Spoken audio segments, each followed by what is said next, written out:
चलिए आज सीखते हैं यूरिनरी एग्जामिनेशन कैसे करते हैं। कौन से पॉइंट है जिसमें कौन कौन से स्ट्रक्चर है और पॉइंट्स है जिसको हमको यूरिनरी एग्जामिनेशन करते समय ध्यान में रखना है।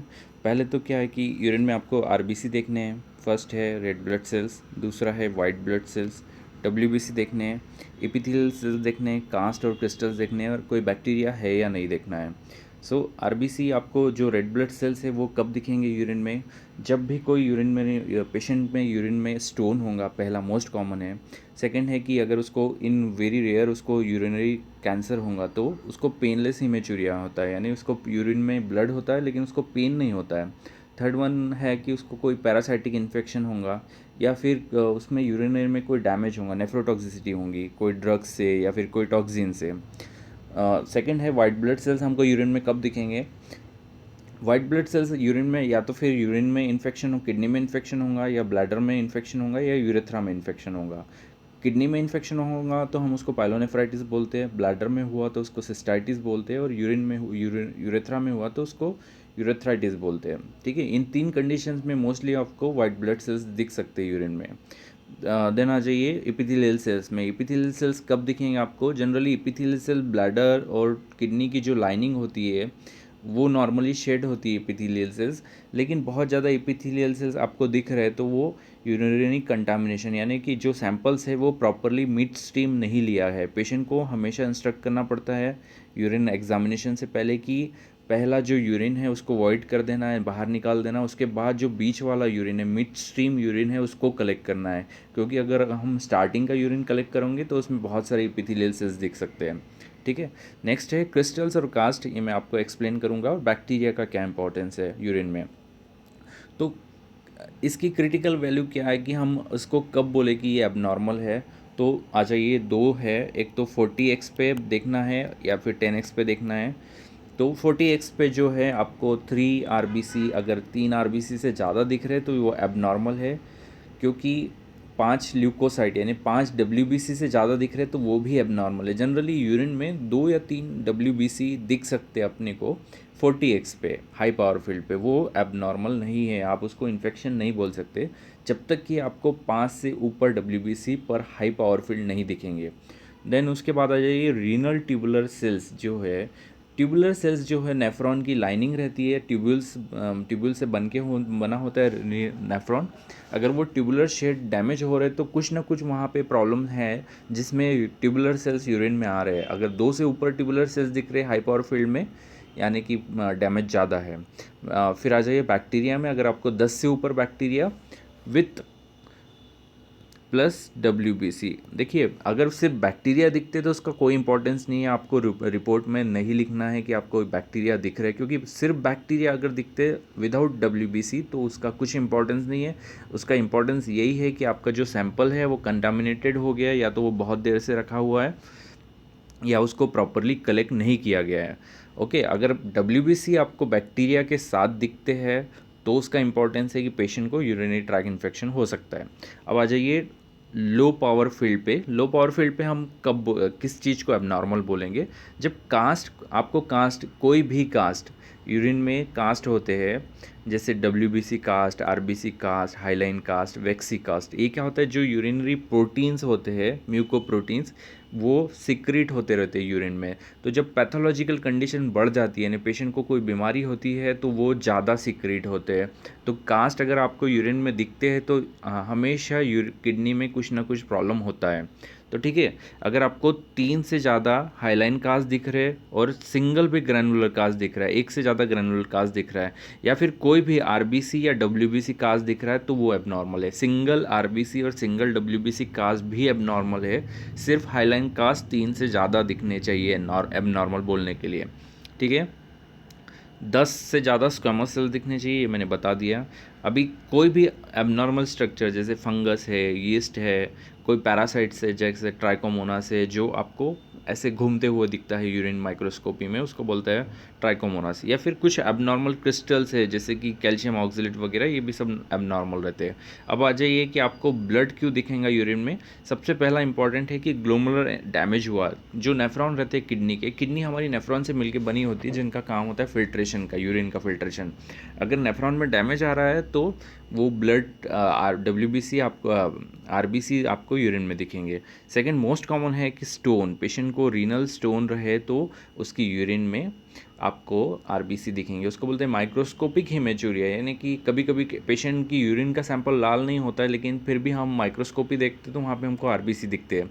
ऐसी कंडीशंस को बोलते हैं माइक्रोस्कोपिक हेमेचूरिया। ये मोस्टली स्टोन से होती है, रीनल स्टोन से। सेकेंड हो गया अगर किडनी को कुछ डैमेज हुआ, ट्रॉमा, एक्यूट ट्यूबुलर नेक्रोसिस यानी जो ट्यूब्यूल से किडनी के उसमें डैमेज हो गया, ये मोस्टली कुछ ड्रग लेने की वजह से होता है या टॉक्सिन्स पॉइजन वगैरह लेने से होता है। उसको बोलते हैं ATN, एक्यूट ट्यूबुलर नेक्रोसिस, या तो कोई नेफ्रोटॉक्सिन्स हो गए। इन कंडीशन में ब्लड दिखेगा। अब आ जाइए ब्लड दिखता कैसे, RBC दिखते कैसे यूरिन में। देखिए स्ट्रक्चर जो है ये RBC है, ठीक है। तो ये रिफ्लेक्टाइल रहते हैं, यानी जब आप माइक्रोस्कोप को ये करोगे तो वो रिफ्लेक्टाइल यानी चमकेंगे वो RBC, उसको बोलते हैं रिफ्लेक्टाइल RBC। इससे आप डिफरेंशिएट कर सकते हैं कि ये कोई कैंडिडा जो इन्फेक्शन होता है यीस्ट का, तो वो कैंडिडा आपको RBC के जैसे दिखता है लेकिन वो रिफ्लेक्टाइल नहीं होता है। RBC रिफ्लेक्टाइल होते हैं और कहीं कहीं पे आपको RBC ऐसे क्रीनेटेड भी दिखेंगे। ये कब होता है, जब आप यूरिन सैंपल बहुत टाइम तक रख देते हो उसके बाद उसको माइक्रोस्कोपिक एग्जामिनेशन करते हो। अब आज ये वाइट ब्लड सेल्स कैसे दिखते हैं यूरिन में, ये लार्जर होते हैं। ब्लैक एरो जो दिखा रहा है ये पिक्चर्स में पूरे वाइट ब्लड सेल्स है। ये लार्ज होते हैं और ग्रैनुलर होते हैं, ऐसे लार्ज होंगे और उसके अंदर ऐसे ग्रैनुल्स भरे होंगे, तो लार्जर दिखेंगे, आपको ग्रैनुलर दिखेंगे, ठीक है।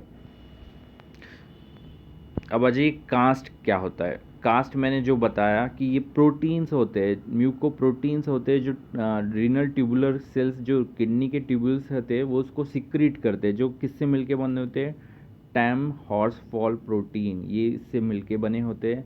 लेकिन जब भी पैथोलॉजिकल कंडीशन आती है इनका परसेंटेज बढ़ जाता है। 3 कास्ट के ऊपर एबनॉर्मल है हाईलाइन कास्ट, एक सिंगल WBC है, सिंगल RBC एबनॉर्मल है, ठीक है। अब इनको डिवाइड कैसे किया है, अगर उसके अंदर सेल होगा तो उसको सेलुलर कास्ट बोलते हैं, सेल नहीं होगा तो असेलुलर बोलते हैं। यूरिन में 3 ही टाइप के सेल रहते हैं, या तो RBC रहेंगे या WBC या एपिथेलियल। तो अगर उसमें कास्ट में RBC हुए तो उसको RBC कास्ट बोलेंगे, WBC हुए तो WBC कास्ट, एपिथेलियल सेल्स हुए तो उसको एपिथेलियल सेल कास्ट बोलेंगे। अब आ जाइए असेलुलर कास्ट किसको बोलते हैं। असेलुलर में सबसे पहला होता है हाईलाइन कास्ट, ठीक है, ये सबसे पहले आता है यूरिन इन्फेक्शन में। दूसरा होता है ग्रैनुलर वैक्सी फैटी कास्ट, और बहुत रेयर में आपको मिलेंगे पिगमेंट कास्ट और क्रिस्टल कास्ट, ठीक है। अब मोस्ट इंपॉर्टेंट है कि हाईलाइन कास्ट कब मिलता है, ये जो क्योंकि ये सबसे फ्रिक्वेंटली मिल रहा है तो इसकी रीज़न पता होने चाहिए हम लोगों को। जैसे कि फीवर में मिलता है पेशेंट को, अगर उसने बहुत ज़्यादा एक्सरसाइज कर स्ट्रीनस एक्सरसाइज कर ली हो, या उसकी किडनी में कुछ डैमेज हो, तो इन 3 कंडीशन में इसमें से सबसे कॉमन फीवर है। हर 2-3 फीवर के पेशेंट में एक पेशेंट में हाईलाइन कास्ट यूरिन में मिलता ही मिलता है, ठीक है। अब ये दिखते कैसे माइक्रोस्कोपी पे, तो देखिए ये जो स्ट्रक्चर है ये ट्रांसपेरेंट है, यानी इसकी आप एक साइड से उस साइड देख सकते हो, अंदर कुछ भी नहीं है, और ये थोड़ा सा लंबा होता है, मतलब इलांगेटेड होता है, इसको बोलते हैं हाईलाइन कास्ट। अगर इसमें ग्रैनुल जमा हो जाए तो इसको ग्रैनुलर कास्ट बोलते हैं, ठीक है। अब ये RBC ये रेड कलर के होते हैं, ये कास्ट में जमा हो गए तो हम लोगों को इसको बोलते हैं RBC कास्ट। वैसे ही अगर WBC इसके अंदर जमा हो गए तो इसको बोलते हैं WBC कास्ट। तो RBC कास्ट यानी कि क्या होता है, RBC कास्ट कब कॉमन होता है, ग्लोमेरुलोनेफ्राइटिस यानी किडनी में जब डैमेज हो रहा है तो हमको RBC कास्ट दिखेंगे, और पाइलोनेफ्राइटिस यानी किडनी में जब इन्फेक्शन हुआ तो हमको WBC कास्ट दिखेंगे, ठीक है। ये सेम पिक्चर है, ये RBC है, ये एक WBC है, फिर उसके बाद ग्रैनुलर कास्ट, WBC कास्ट और एपिथेलियल कास्ट, ठीक है। अब आ जाइए क्रिस्टल्स कैसे दिखते हैं यूरिन में। क्रिस्टल्स को 2 टाइप्स में डिवाइड किया है कि एक तो या तो वो नॉर्मल रहेंगे या तो फिर एबनॉर्मल रहेंगे। पहला है नॉर्मल, दूसरा है एबनॉर्मल। नॉर्मल में कौन सा है, जो भी कैल्शियम के है ऑक्जिलेट और फॉस्फेट वो सब नॉर्मल रहते हैं। जैसे कैल्शियम ऑक्जिलेट हो गया, कैल्शियम कार्बोनेट हो गया, कैल्शियम फॉस्फेट हो गया, ट्रिपल फॉस्फेट हो गया, ये सब नॉर्मल है। इसके अलावा इस सिर्फ यूरिक एसिड को नॉर्मल स्टोन बोलते हैं। क्यों नॉर्मल होते हैं, क्योंकि ये जनरली पेशेंट अगर कैल्शियम रिच डाइट खाए, अगर अगर सपोज टमाटर वगैरह ऐसी कुछ डाइट लेके वो आए पेशेंट यूरिनरी एग्जामिनेशन में, तो इसकी यूरिन में क्रिस्टल कॉमन रहेंगे, क्योंकि उसमें कैल्शियम जो है यूरिन से बाहर निकलता है, इसलिए वो कैल्शियम ऑक्जिलेट क्रिस्टल फॉर्म रहते हैं। लेकिन एबनॉर्मल क्रिस्टल कभी भी यूरिन में फॉर्म नहीं होते, जैसे बिलीरुबिन हो गया, कोलेस्ट्रॉल हो गया, सिस्टीन, ल्यूसिन और कुछ ड्रग। ड्रग जैसे एंडिनावीर हो गया, साइक्लोवीर हो गया, सल्फा ड्रग हो गए। तो ये जो ड्रग है जो HIV पेशेंट में कॉमन रहता है, साइक्लोवीर, एंडिनावीर, सल्फा ड्रग एंटीबायोटिक है, इसमें आपको क्रिस्टल्स दिख सकते हैं यूरिन में। ओके, अब आ जाइए शेप में कैसे होता है। यूरिक एसिड जो होता है येलो कलर का होता है, ट्रायंगुलर शेप का होता है। कैल्शियम ऑक्सलेट जो होता है वो एनवेलप शेप का होता है, आपको जो एनवेलप होता है छोटा उसके जैसा दिखता है। हिप्यूरिक एसिड नीडल शेप का होता है। ट्रिपल फॉस्फेट कैल्शियम ऑक्सलेट जैसा दिखता है, लेकिन ये थोड़ा बड़ा होता है उससे साइज़ में। कैल्शियम कार्बोनेट जो रहता है ये डम्बल शेप का दिखता है, जो एक्सरसाइज के डम्बल्स रहते हैं उसके जैसा दिखता है। ठीक है, एबनॉर्मल में आपको बिलीरुबिन या येलो कलर का होता है। ऐसे नीडल्स, बहुत सारी नीडल एक जगह पे जमा हो जाती है, उसको बिलीरुबिन क्रिस्टल बोलते हैं। सिस्टीन जो होता है हेक्सागोनल होता है, ये ऐसा 6 शेप में इसका होता है, इसके लिए उसको हेक्सागोनल बोलते हैं। ल्यूसीन जो क्रिस्टल्स होता है राउंड होता है। और जो ड्रग्स के क्रिस्टल्स होते हैं वो भी सब क्रिस्टल्स फॉर्म में होते हैं, छोटी छोटी नीडल्स दिखती है आपको, तो आपको उसको डायग्राम्स को आइडेंटिफिकेशन आना चाहिए। चलिए अब दूसरा देखते हैं कि एक एक क्रिस्टल्स देखते हैं। ये हो गया कैल्शियम ऑक्सलेट, ये होता है इनवेलप शेप का, ऐसे जो इनवेलप होता है इनवेलप शेप बोलते हैं कैल्शियम ऑक्सलेट। ये सबसे ज़्यादा यूरिन में दिखता है, लेकिन ये अब नॉर्मल नहीं है, एक बात याद रखिए, क्योंकि ये डाइट से रिलेटेड है। सेकेंड है कैल्शियम ऑक्सलेट क्रिस्टल से सेम पिक्चर। थर्ड है कैल्शियम कार्बोनेट। सो ये छोटी छोटी बॉल्स जो दिख रही है ये कैल्शियम कार्बोनेट की है, कहीं कहीं पे आपको डम्बल शेप भी दिख रहा है यहाँ पे। ठीक है, नेक्स्ट आ जाइए सिस्टीन। सिस्टीन जो होता है वो होता है हेक्सागोनल शेप का। ठीक है, सिस्टीन क्रिस्टल्स हमेशा एबनॉर्मल रहता है। ठीक है, ये बिलीरुबिन, ये भी एबनॉर्मल है, थोड़ा येलोइश कलर है, और ऐसी बहुत सारी छोटी छोटी छोटी नीडल्स जमा हो जाती है, उसको बोलते हैं बिलीरुबिन क्रिस्टल्स। ट्रिपल फॉस्फेट ये भी एनवेलप शेप का है, लेकिन ये थोड़ा बड़ा होता है कैल्शियम ऑक्सलेट से। ठीक है, ये मैंने इस पिक्चर में, चलिए एक बार फिर से रिवाइज करते हैं। वाइट ब्लड सेल्स, ये जो WBC है ये पूरे WBC एक ग्रैनुलर है और बड़े हैं RBC से। और ये जो पिक्चर है ये RBC का है। यहाँ पे आपको एक पिक्चर में दोनों दिख रहे हैं, ये जो छोटे छोटे हैं ये RBC है, ये जो बड़े सेल्स है ये वाइट ब्लड सेल्स है, ग्रैनुलर सेल्स है। ठीक है, अब आ जाइए बैक्टीरिया का क्या इंपॉर्टेंस है यूरिन में। एक बात याद रखिए कि अगर बैक्टीरिया आपको दिख रहे हैं लेकिन यूरिन में वाइट ब्लड सेल्स नहीं दिख रहे हैं तो इसका कोई इंपॉर्टेंस नहीं है। इसका सिर्फ एक इंपॉर्टेंस है कि आपका यूरिनरी सैंपल कंटामिनेटेड हो गया, प्रॉपर कलेक्शन नहीं हुआ है। लेकिन अगर आपको बैक्टीरिया दिख रहे हैं और वाइट ब्लड सेल्स भी दिख रहे हैं तो पेशेंट को यूरिनरी ट्रैक इन्फेक्शन हो सकता है। ये जैसे यहाँ पे जो रॉड दिख रही है इसको बोलते हैं बेसिला है, और यहाँ पे छोटे छोटे ये दिख रहे हैं उसको बोलते हैं कोका है।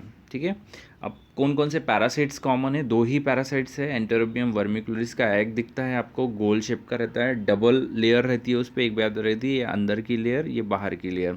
और ये रहता है सिस्टोसोमा हिमोटोबियम, ये रहता है ब्लैडर में रहता है पैरासाइट मोस्ट कॉमन, इसलिए ये यूरिन में आता ही आता है।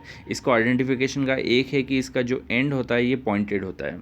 ठीक है, अब यीस्ट आ जाइए। यीस्ट में मोस्ट कॉमन है कैंडिडा। कैंडिडा आपको यूरिन में मिलता है UTI में, लेकिन ये RBC से कंफ्यूज होता है। किससे कंफ्यूज होता है? RBC से। तो RBC से कंफ्यूज नहीं होना है इसको। मैंने RBC का बताया था, सिंगल रहेंगे, रिफ्रैक्टाइल यानी चमकने वाले रहेंगे, ये हमेशा 2 या 2 से ज़्यादा के ग्रुप में रहेगा। ठीक है, और सबसे इम्पॉर्टेंट है कि ये एसिटिक एसिड में डिज़ोल्व नहीं होता है, जिसमें RBC डिज़ोल्व हो जाते हैं। 2% एसिटिक एसिड का एक ड्रॉप डालना है आपको और फिर से एग्जामिनेशन करना है। अगर डिज़ोल्व हो गया तो RBC नहीं हुआ तो ये कैंडिडा। और सेकंड है कि ईओसिन जो बहुत इजीली अवेलेबल होता है कोई भी लैब में, ईओसिन का एक ड्रॉप डालना है, तो ये ईओसिन स्टेन कभी नहीं लेते हैं। ठीक है, थैंक यू।